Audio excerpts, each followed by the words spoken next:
ഇതിൻ്റെ കൂടെ all time best combo എപ്പോഴും ബാജിയാണല്ലേ.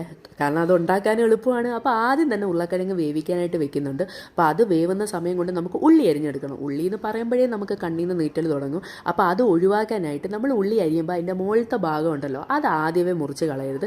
അത് ലാസ്റ്റ് എടുത്ത് കളഞ്ഞാൽ മാത്രം മതി. ഞാനിതൊരു യൂട്യൂബ് വീഡിയോയിൽ കണ്ടതാണ് സംഭവം, പക്ഷേ വർക്കാവുന്നുണ്ട് കേട്ടോ. ഞാൻ ചെയ്തു നോക്കിയപ്പോൾ എനിക്ക് അങ്ങനെ കണ്ണ് നീട്ടുന്നില്ല. അപ്പോൾ നിങ്ങൾ നെക്സ്റ്റ് ടൈം ഉള്ളി അരിയുമ്പോഴത്തേക്ക് ഇതുപോലെ ഒന്ന് ചെയ്ത് നോക്കുക കേട്ടോ. അപ്പോൾ ഞാൻ ആ വേവിച്ച് വെച്ച ഉരുളക്കിഴങ്ങും കൂടെ ഒന്ന് മാഷ് ചെയ്തെടുത്തിട്ടുണ്ട്.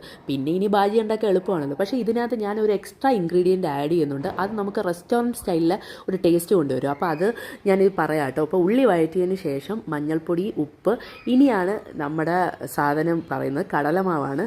അത് 1 ടേബിൾ സ്പൂണോളം ചേർത്ത് ലോ ഫ്ലെയിമിലിട്ട് നല്ലോണം റോസ്റ്റ് ചെയ്തെടുക്കുക. എന്നിട്ട് നമ്മൾ ഉരുളക്കിഴങ്ങും പിന്നെ ആവശ്യത്തിന് വെള്ളം ഒഴിച്ചിട്ട് ഒന്ന് കുക്ക് ചെയ്തെടുത്ത് കഴിഞ്ഞാൽ നമ്മുടെ ബാജി റെഡി ആയിട്ടുണ്ട്. അപ്പോൾ ലാസ്റ്റ് കുറച്ച് മല്ലിയിലയും കൂടെ ഇട്ടാൽ സെറ്റ്. അപ്പോൾ ഇതുപോലെ